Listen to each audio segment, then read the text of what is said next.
You're listening to a Time Machine podcast.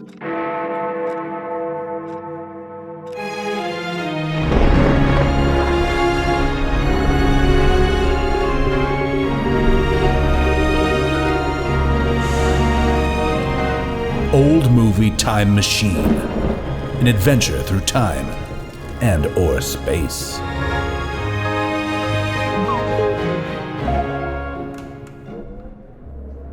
Hello, everybody, and welcome back to Old Movie Time Machine. Jay-Z here, joined as ever by my incredible panel of international experts at being human in the present day, starting with the one and only, welcome back to the program, Katherine. Hello. And who could forget her, my sister and yours, Carolyn Naoroz. Hey, sis. Hey there.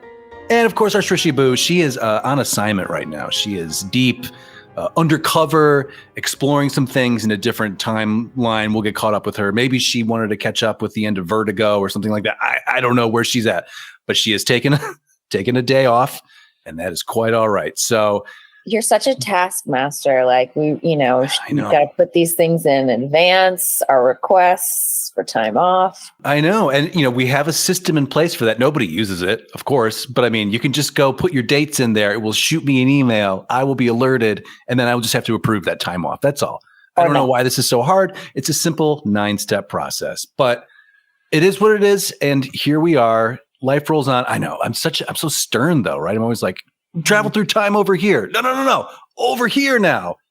And fortunately, the team of international experts is up to the challenge, especially this week as we continue on with our little mini series here. We're calling it, for better or for worse, Old Time Movie Machine, which is looking at more contemporary films that are trying to recreate the time that we typically look at, which is 1945 to 1965. So last week we had The Vast of Night. This week, I mean, we're 2 for 2 so far as good ones goes, I would say. We're talking 2002's Todd Haynes' Far From Heaven. Wow. Okay. So shame on me. I've never seen this movie before. And I absolutely should have. I mean, it kind of undermines the entire premise of our program. It's doing everything. It addresses all of the issues, this movie, that we talk about all the time. So after we're done with this one, gang, we can just shut it down. We can just shut the whole project down. No. We're going to hang in there. There's more to explore. There's always more to learn, more to rifle through. But this is a great place to start. Far From Heaven, directed by Mr. Todd Haynes, who, I don't know, do you guys recognize this name? Do you know anything about his filmography? Very interesting filmmaker. Did Velvet Goldmine with Ewan McGregor playing an Iggy Pop type character. It was kind of like glam rock, early 2000s. When this movie came out in 2002, I was in film school and everybody was talking about it. However, in 2002, I was also 21 years old, and this was not on my radar at all. I was very busy at 21 living in the city, but I do recall the actual quality film students in the program really saying a lot of things about this movie. So I'm glad to finally be caught up and see that, oh yeah, right. I see. This is why people talk about this. But let's go to the panel here. Katherine Sherlock, do you have oh wait, you're the hammer. We save yours for last. Carolyn Naoroz, do you have a one-line review for 2002's Far From Heaven? Yeah, it's glossy reproduction of 1950s life in America, but it's hitting all the sweet spots. All the spots, yes. All those itches maybe you wanted to scratch with some of the other melodramas we've watched, but they just didn't have the opportunity to. It was never on the menu, so to speak. But It's on the menu here big time. In fact, there's only one course for this meal, and they are delivering it to you piping hot. But Katherine Sherlock, what do you say? What's your one-line review for Far From Heaven? If you have one, I usually ask, but this time I'm going to demand because I'm a taskmaster. Give it. Wow. Okay. Yeah. Like just off the top of my head. No, actually, I did write this down. Okay. So it's a story about the inequality of love and the lie of the perfect American family. However, it is ravishing to look at. Yes. All of the above. Totally true. Mm-hmm. It's a sight to behold. let me give you the intro here to our summary, and then we'll discuss the first act of this incredible movie. The time is 1957. The space is Hartford, Connecticut. Kathy Whitaker is a woman who has it all, 1950s style. A beautiful home, a son, a daughter, and a well-employed husband, Frank, who drinks a lot and trolls for liaisons in the gay underground. Things become more complicated when Kathy is seen being nice to a strange black man, black capital B, Raymond Deegan, the guy who does her yard work, and also catches her husband kissing another man at the office. Frank agrees to conversion therapy, but it's complicated. Wow, that is a lot happening to kick off any film or series of films. There's a lot happening in this movie. And who knew there was so much happening in the suburbs, eh? Yeah, I mean, we should not be There's always surprised. a lot happening in the burbs.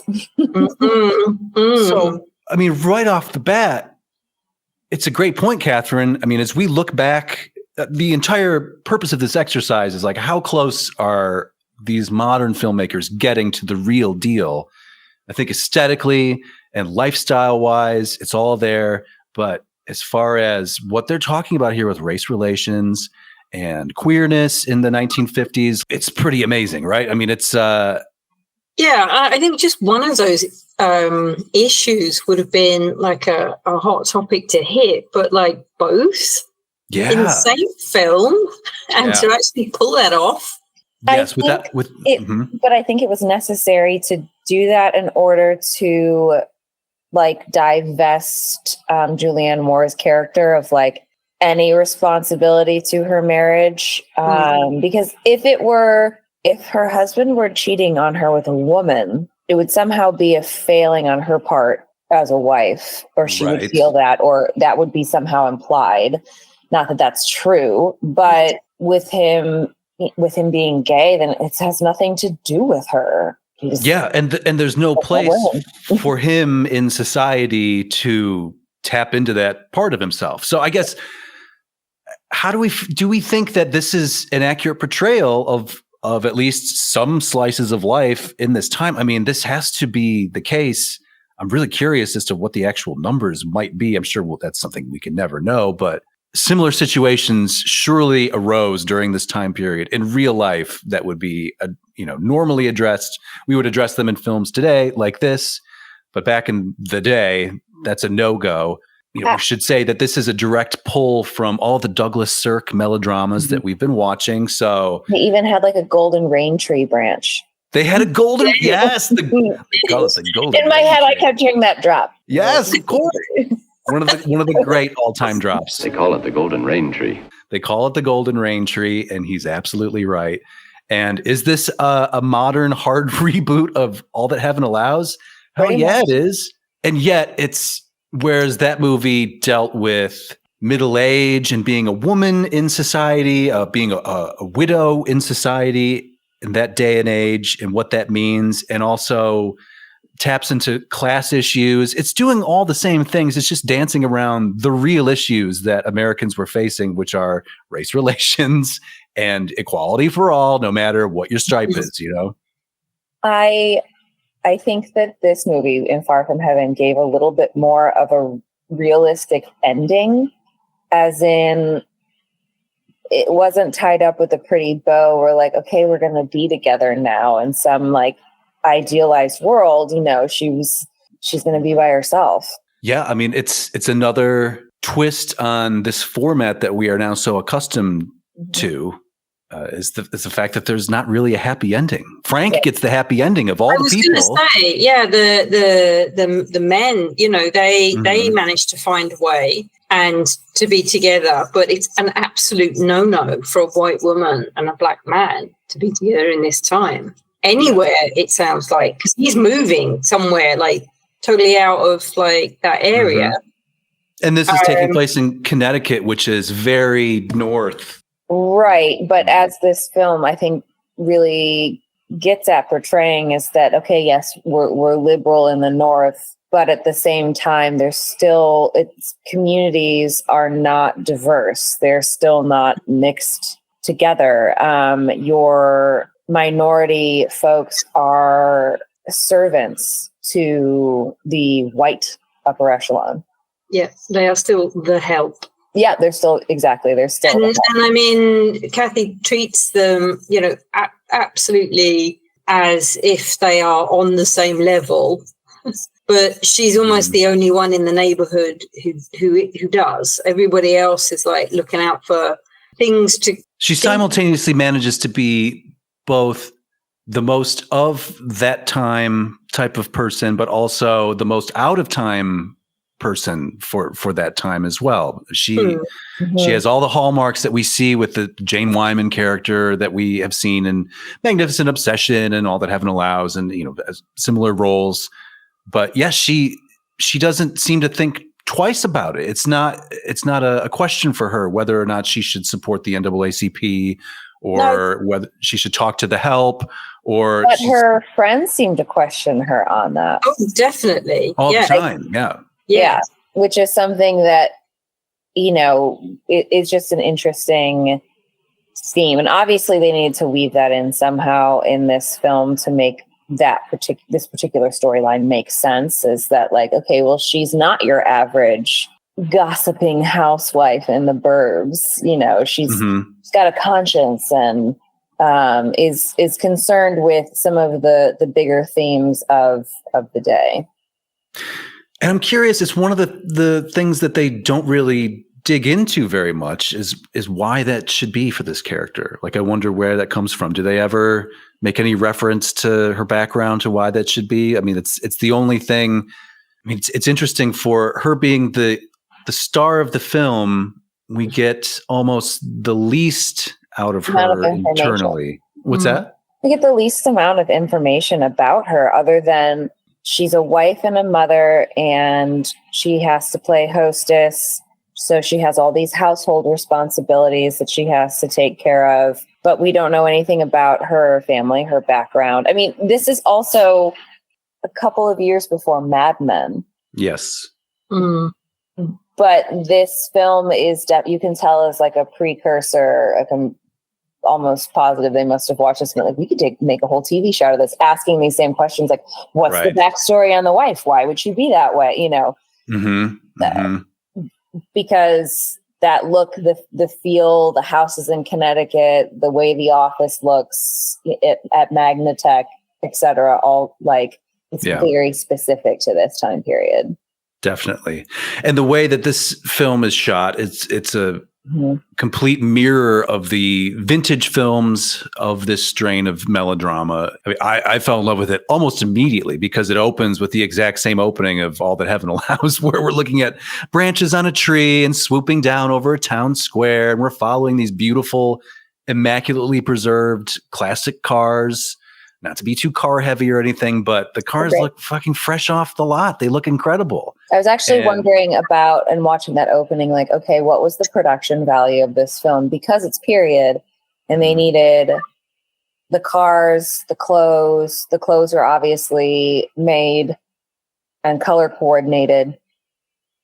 Yeah. I mean, that scene where the ladies were all gossiping outside, and every single dress matched like the foliage, the autumn foliage. It was absolutely stunning, really.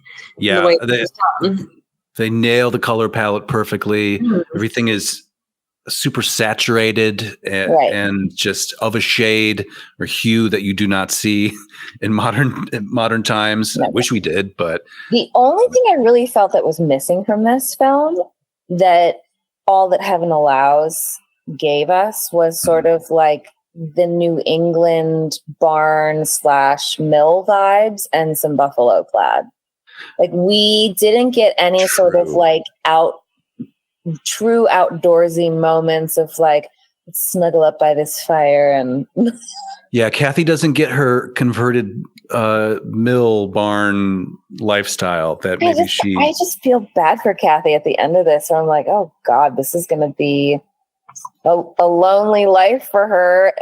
I do like the change that they made towards the end, though. She went from the big full skirts to the pencil skirt. It was very specific. Oh, okay. So what does that signify for you? I didn't notice that. I don't. What? Don't give me that look. I don't wear skirts. Modern woman somehow. Modern woman, yeah. Okay. And it's taking away I would almost say girlishness of the full skirt. The helplessness. Yes. To being like, this is it. I'm business-like now. Mm. Yeah, well, and she is going to have to be in charge of her family now, it would appear. So, okay, that's interesting. I'm always looking for, we talk about anachronisms and things that are out of time. The show is actually slightly starting to ruin watching period films for me because of this very thing. You know me and my street signs. So I was watching Ridley Scott's American Gangster a couple weeks ago, which is set in the early 1970s. Yeah. And I could not get over the street signs because they're green, and the green signs were introduced until the very early 1980s. And they're just all over. I mean, like big close-ups of these street signs to let you know where you are in the city and everything. And it really stood out. And for a wonderful film, my man, Denzel, doing his thing, that took me out of it slightly. So that being said, looking at this film, everything is pretty spot on, like as close as you can be.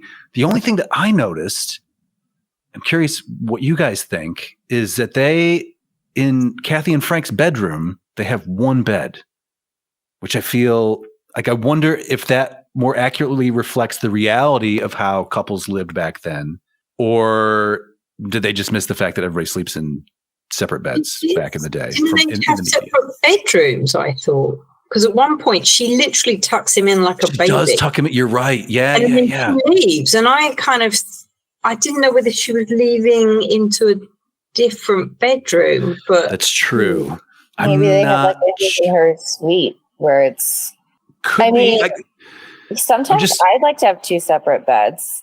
I know many couples would. Many couples have their arrangements. I understand this. It seemed anomalous to me seeing all the bedrooms that we've seen over the past year or so from this era. And I guess. Wait, even in the long trailer? Yeah, they both had separate beds. There were separate beds in that motorhome. Yes. But you couldn't hint that like even a married couple would spend. They must have touched. Married people don't touch. In the horizontal position. No. Yeah, no. Nope. They are up as far away from each other as can be in the back of a trailer, tucked all the way up to the neck in like some kind of like pajama arrangement. Are you saying they're not Netflix killing? Lock those goodies up. There's no place for those in society. Also a time period where dogs were living lives outside and they weren't allowed in the house. And, unlike my dogs, were like, you're on the bed. Yeah. So I guess on the tucking in of the husband note, let's start with Frank. And then as we get into Act 2, maybe we'll bring in some more Raymond as he enters Kathy's story a bit more. But how do we feel about the Frank scenario? Because surely this happened in the 1950s. There's minimal language on how to deal with this if you are a person trying to come to terms with yourself and how you are and who you are and all this. We see right away he's getting picked up from the police. He's been presumably caught trolling for some strange, we would imagine. And yeah, Catherine, like you say, there's the drunken tucking in scene, in which she's very much a motherly figure to her husband. And he seems very much like a lost little boy through a lot of this. Yeah. He comes to terms with himself. Who is it? Dennis Quaid that plays him? Yes, doing an amazing job playing him, like the perfect casting, I thought. Right. I feel like he was just sympathetic enough and believingly troubled and also masculine and angry. Yeah, he embodies all of it pretty well, I think. And but he still made it sympathetic. I mean, I felt like it's a very complex character and he did a great job. Yeah, I was really surprised he's never been a favorite of mine. I mean, there's never been anything in particular that stands out other than like Inner Space or something like that, but that's 100 years ago. So I was surprised to see, and he is kind of notoriously supposed to be kind of an asshole, I think, in real life as a real person. Yeah. So, and a bit conservative as well. So I think I find it a bit surprising that he would take on this role, but I'm glad he did because, it was full on kissing of another man. Yeah, oh yeah, they go for it, and that's the thing about this movie, which is you are watching a lovingly crafted recreation of these melodramas, and then all of a sudden Dennis Quaid's telling his wife to fuck off or whatever he says in that one scene after the therapy session, and you are immediately pulled out of it and into a real marriage, and it's shocking. Right. I was kind of stunned by it, but it was, and it's about a half an hour into the film, so they've laid the groundwork to lure you into this sense of false security that things are as we think they are, and then they're just proven to be very much not. And this idea of conversion therapy still exists today. Crazily enough, that shit ain't real. That stuff doesn't work, everybody. But whatever. No. In the 1950s, they're trying to figure out productive ways to cope with homosexuality, or what they would. Anything different. Yeah, anything different from the norm. And so when we see part of this therapy. Not to get away from the seriousness of the issue, but his therapist's office is such a perfect microcosm of the beautiful recreations that we get to a degree where, like, I was recognizing artwork on the walls. They have that like profile relief sculpture of Nefertiti hanging next to his desk. That's on the wall. I checked. I went back to our stills, and that's on the wall written on the wind at one of the hotel rooms that the dudes stay at down in Miami. So that's such perfect art design. Well done, team. Whoever pulled that one, very well done. But we see the limits of what this type of therapy has, and just it's not going to work. You're not going to be able to deprogram him. Sorry. He kind of like almost like at the end when he is telling her like, I didn't know love could feel that way. You mean like she's kind of like. I mean, you want to like give him a round of applause and be like, "Go live your life." Yeah, and and then on the flip side, you're just watching her just be like, "My entire life just imploded." Exactly, like you didn't love me then, and the kids. How did this all? Everything's a lie. Right. Which is pretty awful. Mm-hmm. Yeah, definitely. And I mean, she is just so classy about everything. There was no like losing it. Supportive. So such a partner, such a teammate with it. Continuing to do that 1950s housewife, let me mother you through this crisis of yours and put mine on the back burner. Yeah, and because that's what women do. The man comes first. That's right. Well, when Kathy gets her own Magnatech advertising job, then maybe we can have that conversation, Catherine. But as it is, she has not been in that office for the past 8 years building this life. It's such a awesome, brutal takedown of traditional masculinity. And I love it. It's great. How do we feel about the dangerous liaisons, though? I think this is where, again, he starts cursing at her in a very modern way. And we see him on his mini journey into escapism. He escapes into the bottle. He's drinking heavily. He's chain smoking the entire time. I mean, talk about ashtray counts. It's again, perfect reproduction of the times. I was counting ashtrays in these people's houses, and they're everywhere on every flat surface, as they rightfully should be, right? Because it's 1957. But we follow him as he tries to hide from himself, but he's still, he can't help himself, and he finds himself in these sort of underground corners where men seek out other men. So there are apparently certain bars back then, a certain upstairs area at the movie theater showing Three Faces of Eve. And apparently this was a color-coded film. I mean, the colors are so incredible and diverse. Why wouldn't it be? But green is the color of mystery for this movie. So when they're at the movie theater, it's kind of greenish and mysterious. When he goes to the gay bar, it's lit with green lights. When Kathy goes to the all black restaurant with Raymond later, that's lit with green lights. So I mean, this is, if we want to pull back the curtain on how you put together a quality film, this is part of it. And thinking about these things and how it subconsciously plays on the audience's mind. But otherwise, so he does end up meeting with a guy and he takes it back to his office. He's working late hours, and this is one of the reasons why that would be the case. And Kathy, being the incredible, let's put my husband's life first before my own, is very nice and brings some dinner over to him, but does open the door onto him smooching another fellow. And it's really difficult. It's the beginning of the collapse for her, the life that she once knew, and presumably for Frank as well. So, yeah. I personally thought that they did a good job of showing those tensions, and there was also a lot that wasn't said. It did a very good job of show, don't tell, in terms of there's a lot of subtext and conversations that I think are left to the audience to determine what kind of conversations were had between husband and wife. Certainly. Yeah. It did kind of feel almost like they didn't have a vocabulary for what was happening. Right. And that was kind of spilling into physical frustrations. I mean, there was the moment where he struck Kathy. Yep. Yes. And then, we're into sort of, that whole kind of, oh no, I hit my head on a cupboard kind of right. thing.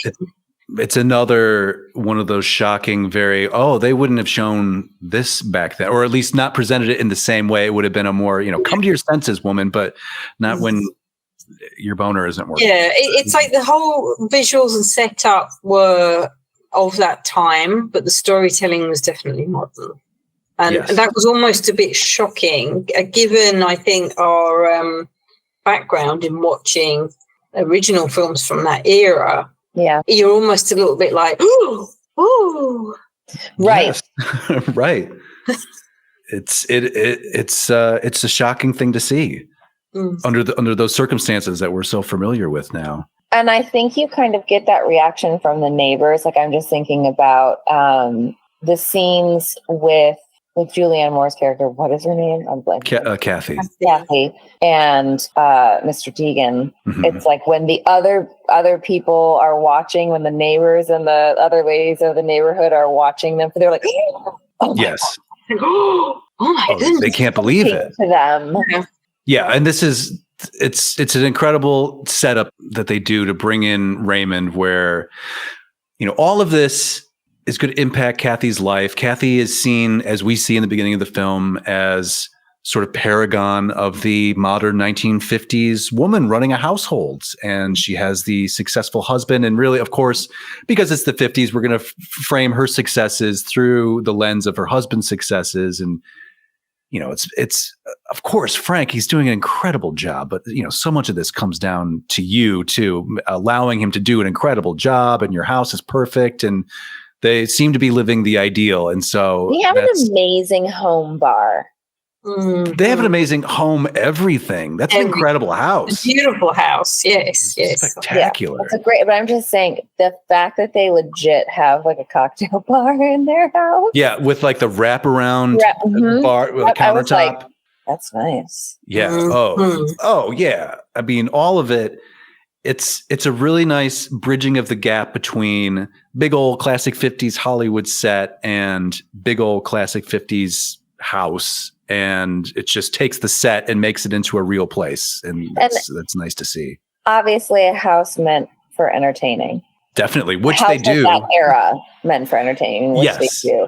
And, when you think about that's the time period, that's what women were in charge of, that it is a lot of work. I'm sorry, but trying to, in the generation of, I can do it all and I can have it all. A house of that size, even you got help, it's still a full-time job to organize all that stuff and the kids' schedules and the blah, blah, blah. And then if you work full-time on top of it, Yeah. Well, she does have Viola Davis on the payroll to help put those things together. Yeah. I mean, I don't know how she does it otherwise. And this is another bit of cagey storytelling by the filmmaker where it's, again, we're watching these party scenes and they look identical to a party scene from a film of the age. However, we're seeing the reactions of the servants, all of whom are African-American, of course. Mm-hmm. And we're seeing them being talked through or talked about as if they weren't there by the white party guests. Mm-hmm. And whereas normally we would not focus on them at all, we would just see them in the background moving somebody. They would be like the furniture. Yeah, it would just be, oh, the vehicle to bring me more drinks has arrived. Thank you. Right. But in this case, versus where you're like, it made the audience feel uncomfortable. Where you're like, oh God, you just said. Yeah, absolutely. Oh yeah. It was really. Yeah, which is also very cool how they did that. I mean, cinematically, that they could make this party seem so realistic, and then also in a very without even again showing, not telling. That's awful. Yes, absolutely. That's shocking for our modern eyes. Yeah. The showing, not telling, it's critical here because we are just following people's very muted expressions. Mm-hmm. And that's enough to give us insight. The same way when we follow Frank when he goes to the movie theater to explore and then goes to the bar afterwards. I mean, we're just watching him take it all in and sort of seek out other connections in a similar way. If you can imagine being gay anytime, let alone in the 50s, it's not something you can come out and say. There's no internet, there's no website, there are no apps to hook you up or whatever. Like if there's a real bit of considerable danger to come out to somebody or proposition somebody or hit on somebody or whatever the case may be. But they put that across just with his facial expressions, and it's really well done, I think. Hey, everybody, we're interrupting our own program to sell you some of our own stuff, as we do.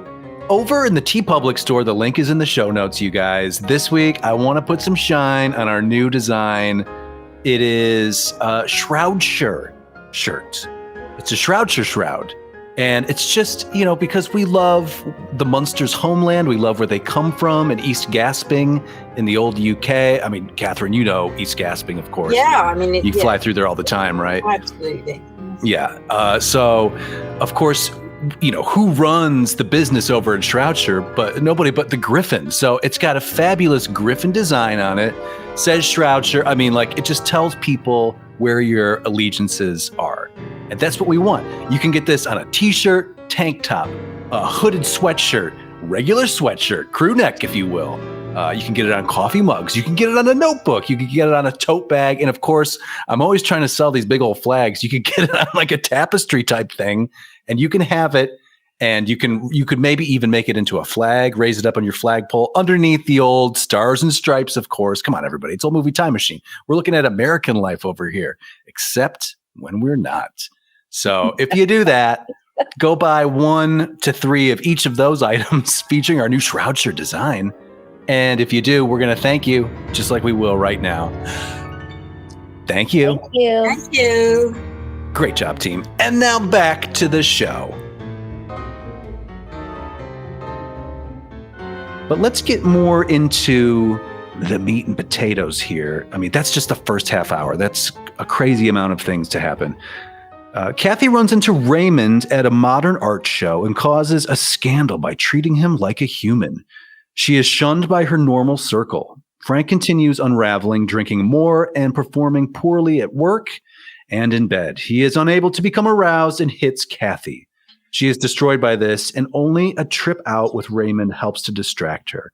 They visit an all-black bar, and Kathy gets a sense of how the other side feels. But this news spreads, and Kathy tells Raymond that they can't be friends because society. So let's talk about Raymond here. He is a straight-up carbon copy of Golden Raintree. What was his name in All That Heaven? I can't remember. Oh, shoot. I can't remember either, but he was a great Rock Hudson. He's an incredible Rock Hudson in this role. Who is same scenario? Okay, so we run a nursery. We got it from our dad, and we're sort of. I mean, he has that comforting voice where you're like, I don't know what insurance you're selling me, but I'm going to buy it. I'm having it. Yeah, just keep talking. Just keep talking. You want to read the phone book to me? Mm-hmm. Do we know what's that actor's name? I can't remember. I don't know, but like, just why is he not a leading man? Just with that voice and presence, I think he went into television. I think he's on one of the Law and Orders, maybe, or something like that. But I think that's where he ended up. But I don't know. I thought he was great in the film as a movie star. But he plays the Rock Hudson role to a T. He's got the outfit. I mean, the only thing we are missing is the buffalo plaid. Dennis Haysbert. Yes, that's right. Mm-hmm. Yeah, I don't know why he's not a leading man. Oh wait, he's beautiful enough to be. I mean, he's super handsome. He was in Waiting to Exhale. Oh yeah. But yeah, I mean, I know. Like, I think he's literally done some insurance commercial for years, like nationwide. But he probably made a truckload of money doing that. Yeah, I'm sure he did. Good for him.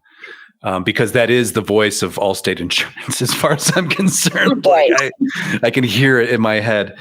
But it's interesting. So he takes this character of the sensitive, intellectual nurseryman, and it's interesting where Rock Hudson's version of this character gets his depth from his wartime experience and from his subsequent deep dive into the philosophies of Thoreau.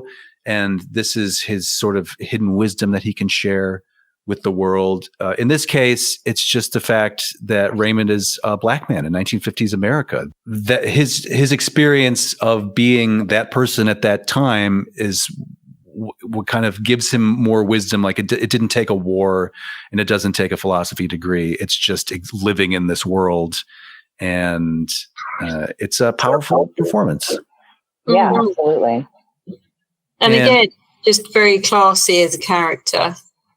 Absolutely. Even the struggles. Right. And it's interesting because at that point, the Frank news has already broken. So when we meet Raymond properly, or when he starts being integrated into the story more properly, as an audience member, I don't know what to think. I don't know what he's going to be bringing, because the fact that we have a black star in this type of movie, again, you wouldn't see it in the 1950s, but we know that there are African Americans living in America in 1950. So it's sort of shocking to see that we're getting a main character here with that background. I mean, just through the eyes, not our modern eyes, it's not shocking at all. I mean, it's totally normal. But through the eyes of a 1950s melodrama, this is unique. And it's framed and set up perfectly, where she's doing her interview for the local circular about what it's like to be an incredible superwoman of the 1950s. And they notice him in the backyard. And it's a real moment of panic in that living room when they realize that there is a strange black man in their yard. And I hate to break it to everybody, but I think probably this is still happening in the world when somebody sees a black man in their yard. When I see a strange man in my yard, in general. Well, stranger danger, of course. Always be on the alert. I'm just going to say, it doesn't matter what, but if I'm going to be like, who? Yeah. And we should be clear. He's out there pruning branches. He's not doing anything. He's immaculately dressed, minding his own business, doing yard work that you. Yeah. His outfit is perfect. There's not a speck of dirt on it. We just need him in that buffalo plaid. That's the only thing missing is just that red it was plaid. A plaid wool jacket. It just wasn't buffalo plaid. It was a more muted, like. But the plaid game is on point. Yes. Right. I mean, like, it's a very nice wool coat. I'm just, I didn't get the Vermont. I didn't get the we're going to snuggle in front of the fire Vermont feels. Well, it's Connecticut style, but yeah, I understand. And we don't really see. We don't get winter in this movie, do we? Even though no, it's perpetual fall. Yeah, it gets gray. They Christmas, and then don't they go to Miami for New Year's? There's a little bit of snow. Okay, okay, yeah. I only remember the Miami bit, but yes. So we meet Raymond, and she is so kind to him when she actually does sort out who the stranger in my yard is, and feels compelled to, of course, say that she has black friends / I'm a supporter of the NAACP. And, I believe in your march toward equality and everything, which he seems to genuinely appreciate and is something that probably was not said very often. The fight for equality, for racial equality.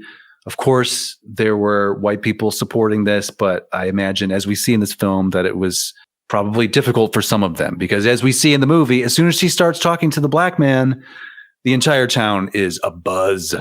Well, I think that the entire town, the background characters, like even that journalist that was interviewing her, that's our reminder as a modern audience. Well, we wouldn't necessarily think anything of that conversation happening, but all those background players are the reminder that, it's shocking. Right. Because for us, it is not. But right. Yes. But for society, they're clearly, when I think of Connecticut, especially 1950s Connecticut, I think about fucking white people. If Shrishma was here, she would probably tell you the same thing. Yeah. But hey, Connecticut is code for a bunch of white people. Of course, that's not the case. And yet society has not adjusted to the fact that everybody's on an equal playing ground in this country, in theory, if not in practice. She meets up with Raymond at a modern art exhibit, which in itself, modern art, like this is kind of exciting and new for the 1950s, especially in Connecticut. They don't quite know what to make of it all. Raymond has deep thoughts about it, and she talks with him about it. And just the fact that she is talking art with this man, the fact that this man is in an art gallery with his daughter is probably shocking. And it just stokes the fires of the old rumor mill, which would have been very powerful, is always traditionally very powerful. We live in a very small country, Catherine and I, and the rumor mill is very powerful here, carries a lot of clout, and people are watching you. And so this, of course, gets back eventually to Frank, who is outraged and furious about this, mostly because it might look unfavorably, might shine unfavorably upon him in the eyes of his job. And he's very focused on his career, and because he doesn't really have a leg to stand on. Exactly. It's a classic double standard there, but it's the 50s. We're just learning about these things.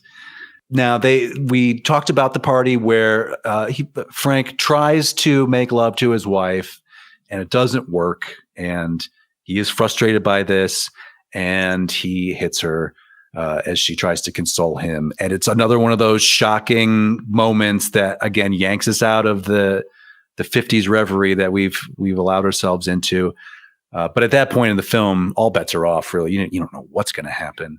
But she's devastated by this, and it's only the kindness of Raymond who recognizes, whatever the case may be, that this woman is in distress, and she is a nice person who has always spoken to him and been kind. So he takes her out to run some errands, and they just spend a day together driving around. Now, this would be the part where he takes her out to his mill that he's converting and all that. In this case, we don't have that here, but we do go to an all-black restaurant, presumably like on the outskirts of town, because this is one of the things that they do talk about very openly, is that she has a hard time wrapping her mind around what it must be like for him to be surrounded by white people, or him being the outsider in any situation that he's in. And he turns the tables on her and gives her that experience. Now, this does end up working against them, not unlike white society turning their back on her. Black society starts to turn its back on him as well. So we're seeing it from both sides, and how difficult this potential romance would be from any perspective. And I think actually this is the moment, because everybody's watching Gossip Gertie and all that.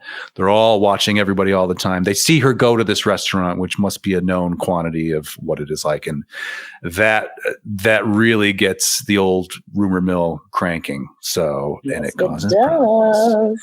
But it gets the rumor mill cranking on both ends of the social spectrum in these two sort of parallel communities that live in Hartford. Yes, definitely. And this adequately reflects what society would have been like at the time. I mean, mixing of races was a strict no-no by most of society at this point. I think it was actually illegal in a lot of states. Yeah, I think that's probably true. Same with homosexuality as well. I mean, there are real heavy, very tall barriers here for people trying to live their lives and just exist as who they are. Oh yeah. So Loving v. Virginia was 1967. Okay. And that would have been struck down a law, presumably, yes, against? The U.S. Supreme Court, it's a landmark civil rights decision in which the Supreme Court ruled that laws banning interracial marriage violate the equal protection and due process clauses of the 14th Amendment. Okay. And 57, of course, is we are already. I'm sorry?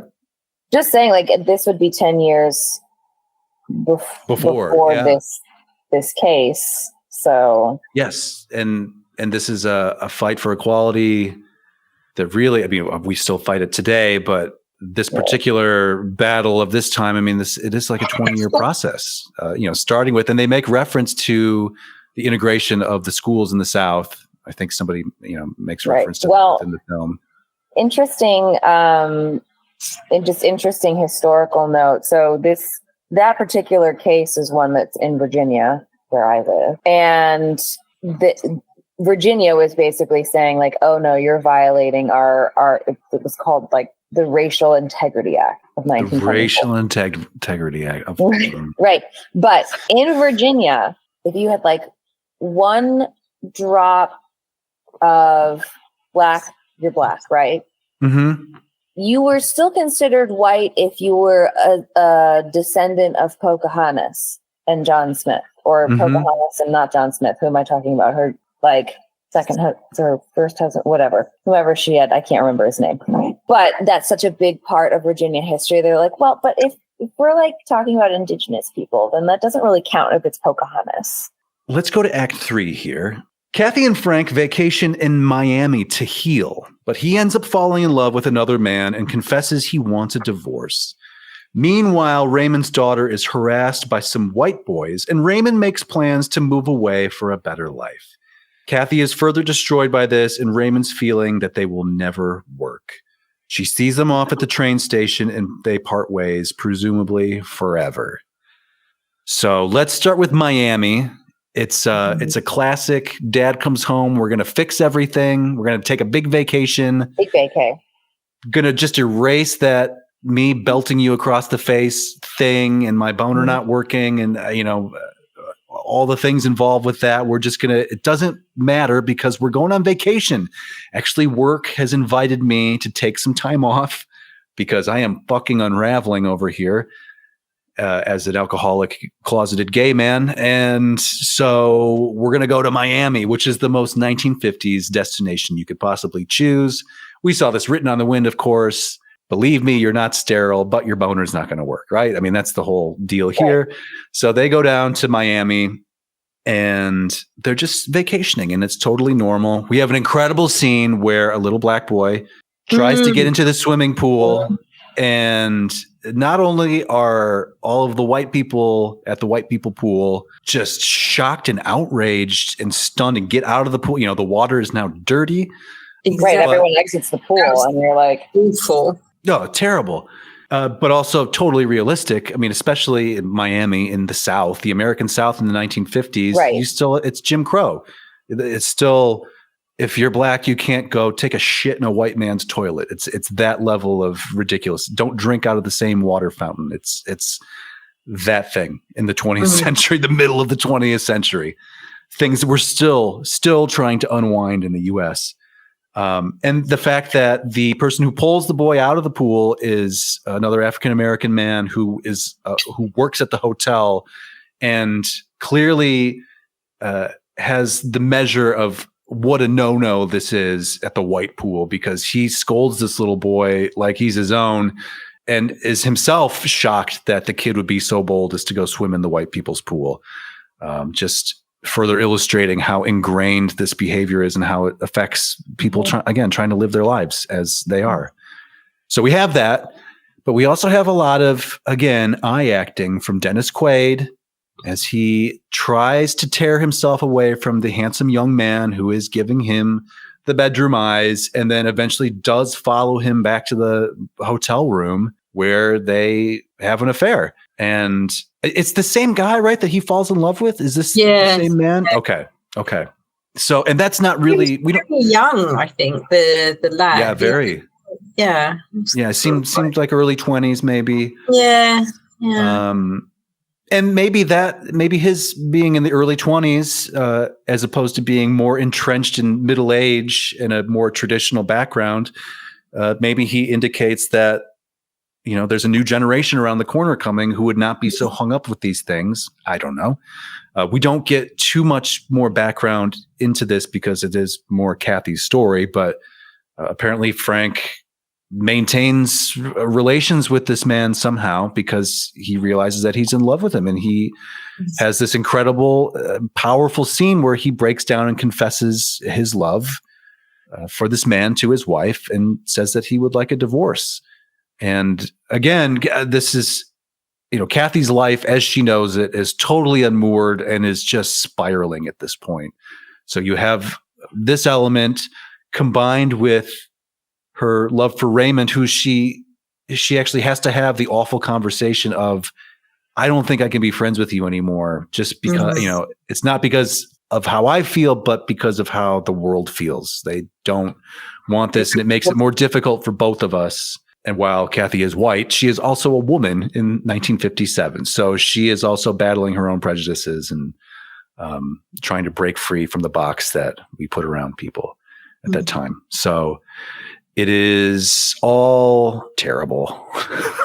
But all that being said, Frank does leave, and he does apparently have a very successful and happy relationship with his new man. And that's nice to see. As we talked about earlier in the show, Raymond, when she does finally swing back around to Raymond, and this is when, what leads to this is the fact that Raymond's daughter gets chased down, and it's just like an awful scene. It's not as awful as it could have been. I thought it was going to be so much worse, and I'm glad it wasn't, because I don't think I could take it at that point. But just seeing Raymond's daughter being stalked by these three little white boys, little boys in general, awful human beings, little white boys in the 1950s, presumably like times 10. And the fact that they have no boundaries or sense of decency or whatever. It's a nightmare scenario for his daughter. And she gets hit in the head with a rock. They're throwing rocks at her. This is the exact moment when it starts to snow, I believe. We've been leading up through this beautiful autumn foliage. And it's at this point that we actually see snow start to fly. Just as when later at the grand finale, when she sees them off at the train station, as soon as that happens, we lose all color saturation. It becomes the grayest picture you've ever seen for those two shots of her leaving the train station, getting into the car, and then pulling away. End of movie. That is a near monochrome. It's just hammering home the devastation, the funeral of all that she knew and cared about. And then as she faces a very kind of bleak future, possibly, I don't know. What do we think happens to Kathy?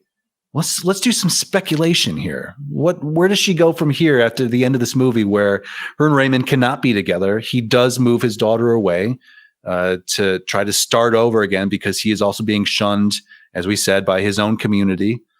But what goes on with Kathy now? It's her and the kids, this big old house. I'm personally curious how the divorce settlement went.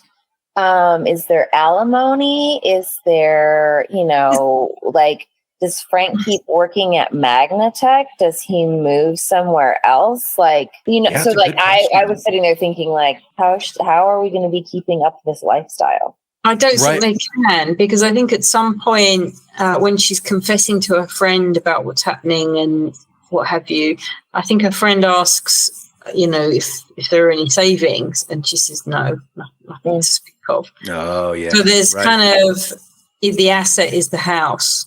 Right. Yeah. Another vintage American trope of like spending beyond your means to maintain this lifestyle. I mean, I think that's every family in the US. But yeah, that's true. So that house is gonna go. Viola Davis is probably gonna go. I don't know. Or does she remarry? One of Frank's old pervy friends. There were those other guys, those sort of. What do we call these guys? I hope not. I hope she goes and finds something a little bit more authentic for herself. I'm kind of hoping that just the change in wardrobe, which is a little bit of a nod to moving into a different phase of her life, that we could potentially project that, like, maybe she gets really involved with the NAACP. Maybe she starts exploring her intellectual interests and offloads the house or whatever. And maybe this is where she buys the barn and redoes it, right? And then she becomes, like in Magnificent Obsession, I think it was, she becomes the artsy old man painting Jesus pictures or whatever. It's so funny. For all of the tropes that we get, we don't get any religion in this movie that I can recall anyway. Very 21st century. To ditch the religion in favor of the social issues. Yeah, I think that's more reflective of our modern times. Yeah. And I think for the best, I don't think this movie could bear the weight of religious guilt thrown on top of it. I don't know what kind of movie that becomes if you start bringing in like the local pastor showing up as well, asking her a lot of questions, a lot of probing and inappropriate questions, as they no doubt would be. Another take on this film would have been like, okay, they make friends with the neighboring Muslim family. We don't see any Muslim families in this picture. No, but that I'm aware of. They could have taken a page out of David's family's book and gone with that whole route of Scandinavian woman and the Afghan man making a life in late 1950s Connecticut. That's true. Yeah. Yeah, I don't know. Or Virginia, which is backwards. Different. Yeah. We do see Kathy's, I don't know if it's an evolution necessarily, but she certainly becomes more comfortable talking about these issues, being very enthusiastic about participating with the NAACP. She feels compelled to, she's also dealing with the guilt of how she's had to treat her friend who is a person of color. And so she's trying different things. You can see she's trying to figure out the best way to handle things. But all of this does lead to, we see that she is being more outspoken about these things. She recognizes how unjust the dynamics of society are, how they're weighted against Black people and presumably gay people as well. I mean, we don't. But also, it's still, I think appropriately so for this film, like somewhat in limited scope, is in like, oh, this is an organization I can volunteer my time to. Can I make a donation to? Right. Yeah, I want to help. Can I just can I sign the petition and then move on with my life type of thing? There's a little bit of that. Right. So like in that regard, but that's appropriate for the time. And that's still absolutely where people are like, that's how I feel when things are reposted on social media, where it's like, you're just reposting it on social media. Are you actually working towards improving that issue or addressing that issue? Or you're just like, I liked it and I reposted it. Yeah, right.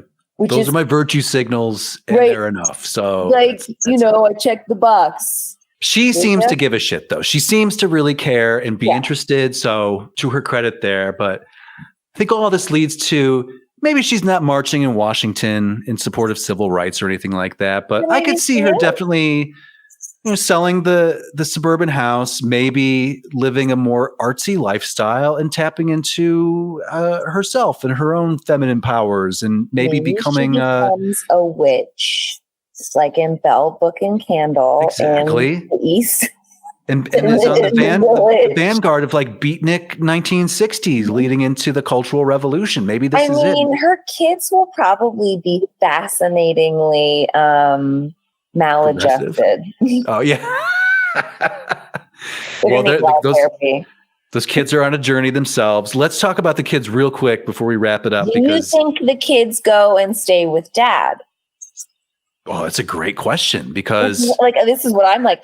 How would this have worked? She's gonna have to sell. Does she get the house in the divorce, and he keeps working, so she has to sell the house? And are they allowed to go and like stay with their dad? And like, right? Yeah, and the new uncle, right? Right. That's my exact point of like.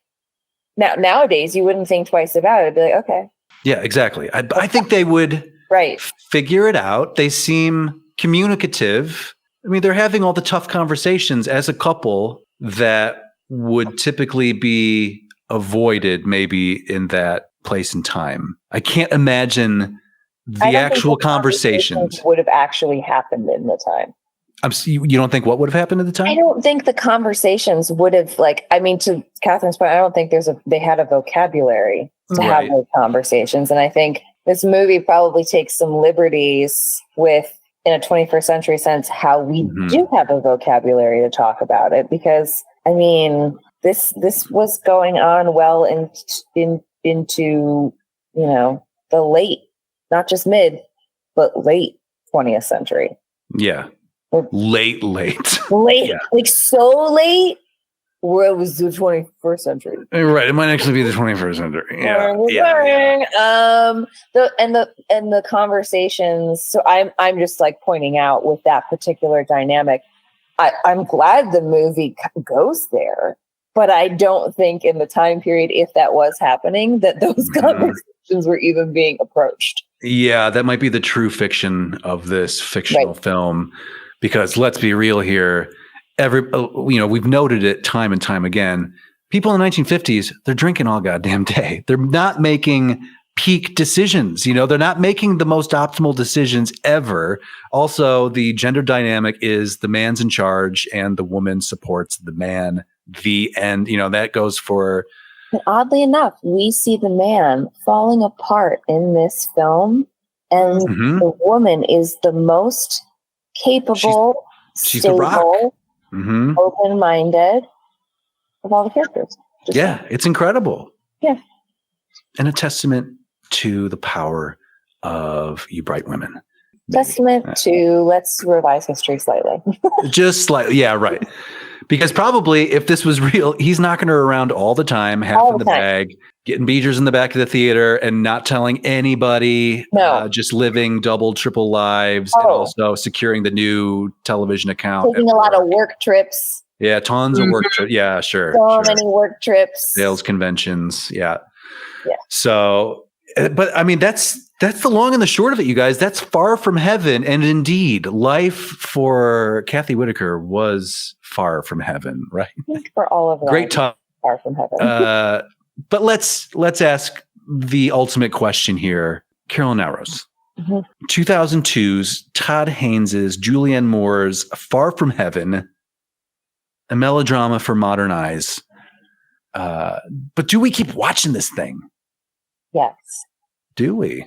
Okay. Yeah. I mean, one, I really enjoyed it because it gave me all of the things that I do like about that mid-century classic, like the cars, the clothes. I mean, I like the time period. Would I want to stick in those gender norms? No, because I would totally be like, I would like a wide leg pantsuit, and I would go to my very short haircut and be like, "No, fuck you all up." But that being said, I still like the aesthetic. So, and again, beautiful cinematography, beautiful costume design, like all of it was done to a T. I was like, this is all that heaven allows, and in all the right ways. So made with so much love. You can tell that Todd Haynes for all the subversion in his version of this picture, he loves those films. You can tell. Like I mean, a J.J. Abrams, like Star Wars. right. This is like a total fans like loving homage. Homage. Yeah. I think it is great that they went there with this film, where we're talking about homosexuality, where we're talking about race relations, and what that means in that context, and thinking about the realities of what that may or may, and again, noting like maybe they took liberties with Frank being so open, but at the same time, on the other hand, the other character having to move to Baltimore. What is it? Raymond. Oh my God. Raymond. Yeah. Packing up and moving to Baltimore. Yeah. Because no one in Hartford, Connecticut wants to hire him anymore because he talked to a white woman too many times. Yeah. Exactly. Oh, I hate it. But well illustrated in this film. For a movie that's only like an hour and 15 minutes. It's less than 2 hours, right? I mean, you're getting a very complete telling of the unraveling of her life, her husband and his sexuality, coming to terms with it, and Raymond dealing with race relations in 1950s Connecticut. It's a full menu of issues that are attacked here and are handled pretty well. But I also love that they flipped the script on Kathy's character, and that she went to a black restaurant. Oh yeah, I love that. That whole scene in that moment was like, yeah, this goes both ways in terms of these parallel communities. Yeah, absolutely. And people raising an eyebrow and being like, "What are you doing?" Right. Mm-hmm. Raymond was getting that just as much as Kathy was. Yep, absolutely. To a point where he's got to fucking move because they're breaking his windows. It's terrible. Which it's basically what's going to happen to Kathy too. She's going to have to sell that house and move because she's going to be a pariah in that society. Again. Yep. Rip it up and start again. Yeah. Okay, so you're keeping it, Carolyn. I'm keeping it. Katherine Sherlock, though. 2002's Far From Heaven. I believe Academy Award nominated for Best Picture, Far From Heaven. But do we keep watching it? Society in the modern here and now. Yes, I think so. Okay. For all of the reasons previously stated, and the fact that it is just wonderful to look at, and it's modern storytelling. There's no cotton wool padding around any of this. It's modern storytelling, shocking, considering the era, and just lifting the veil on that, on what was probably actually happening.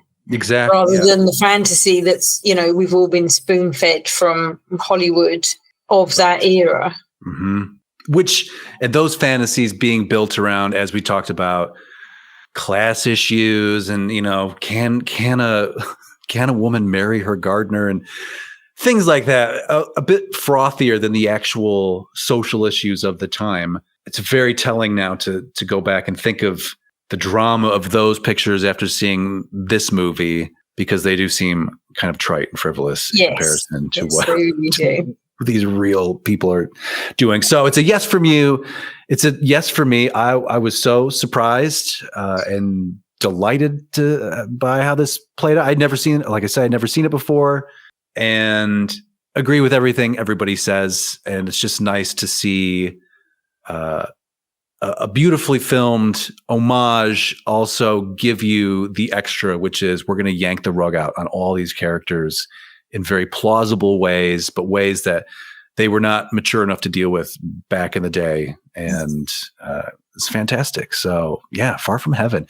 And like you say, Katherine, just a beautiful representation of the time and place as well. Like just really immaculately done.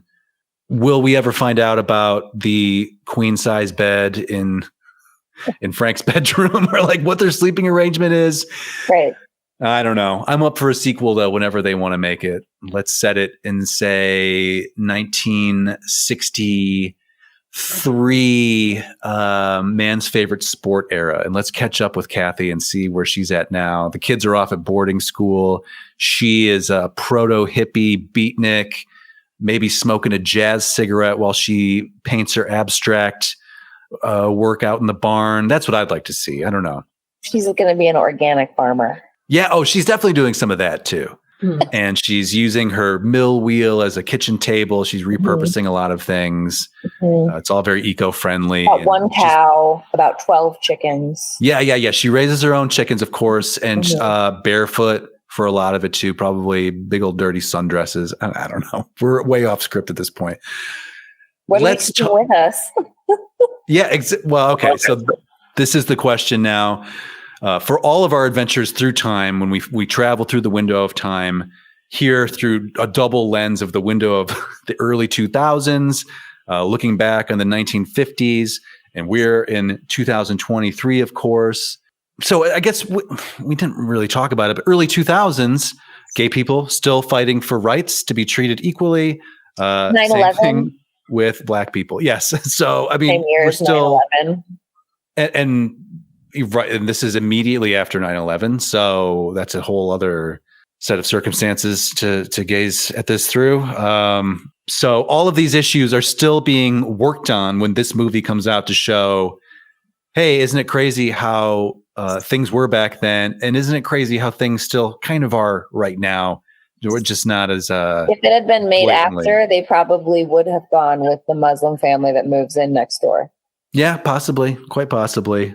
All that to say, let's talk artifacts, guys. When we take these adventures through time, we bring back, each of us, one item that we would like to take back to current day to place lovingly in our museum of mid-century life, which we call the Boom Room. You can find that over on our Patreon. The link is in the show notes. You can get all the details on that there for a mere $2, $2 Yankee dollars. But Carolyn Naoroz, what would you like to take from this motion picture to put into our beautiful museum? The purple scarf. Oh, nice. The one that Raymond just assumes was hers because of the color. The color. Because of the color. Perfectly. Yeah. Because it was just right. Yeah. And it certainly was. You got it. Scarf for you. Sherlock, what do you want to bring? I'm a bit torn because I really quite enjoyed the Magnatech artwork that was on easels. Oh, spectacular. But I in also the lobby too. Oh. Really just was very drawn to the colors. I don't know how we do it, but like the whole autumnal colors. All of the dresses. And all of the dresses, that beautiful autumn spectrum. Okay. Yes, absolutely. One thing we did not mention in the movie theater. Now, did you notice the coding at the movie theater? We go from 3 Faces of Eve, where Frank goes on his dangerous excursion into the gay underworld of Hartford, Connecticut. That movie is switched out for Hilda Crane, period appropriate, 1957, but also the tale of a woman who's trying to redefine her life and figure out her place in society within the framework of all these different men coming at her. And of course, this is when shit is really going off the rails for our Kathy. So it's only appropriate, you guys. Hilda Crane. Shocked we didn't see a Hilda Crane's bedroom at any point in this film. That would have been the ultimate tribute, is either that or the accordion doors leading into the side parlor that we've analyzed at length in previous episodes. You just ruined the surprise that I'm making my guest bedroom Hilda Crane's bedroom. Are you really? Are you doing lots of those silhouette portraits hanged randomly at the wall just to fill spaces on a very busy wallpaper? Okay, I love it. I can't wait to be a part of that. I'm making it just for you. Okay, well, I appreciate that. You know how I love Hilda Crane's house, the purgatory of Hilda Crane's recurring house. Okay, so we've got autumn for Katherine. You've got the scarf. I'm going to go with, I was really tempted to take that Nefertiti artwork just because we've seen it before, but I want to be more specific to this movie. I would like a copy of that circular with the interview with Kathy Whitaker. That would be either good, either that or the NAACP pamphlet. Or the truck. Some of the Raymond's mail. Truck. Well, I mean, again, anything Raymond's got going at this point as a nursery man in 1957, like we could take all that stuff. I want it all. Okay, you guys. So next week, let's talk about it. Old Time Movie Machine rolls on with a very extra special episode because next week, as I'm sure we all know, it's not a time of celebration, but it's certainly a time of memorials. Next week, we're going to be memorializing the 60th anniversary of the Kennedy assassination by watching Oliver Stone's 1991 classic JFK, which takes place beyond our window of time for the most part. But because we're talking Kennedy assassination in depth in this wacky movie, which is, again, one of the key ending points for our adventures through the window of time. This is one of the pillar events, the Kennedy assassination, that helps lead us properly into the 1960s. New Orleans District Attorney Jim Garrison discovers there's more to the Kennedy assassination than the official story. Dun, dun, dun. And that is next week on Old Movie Time Machine's Old Time Movie Machine series. Thanks so much, Katherine and Carolyn. And until next time, please never forget, you guys out there in listener land, that this has been Old Movie Time Machine.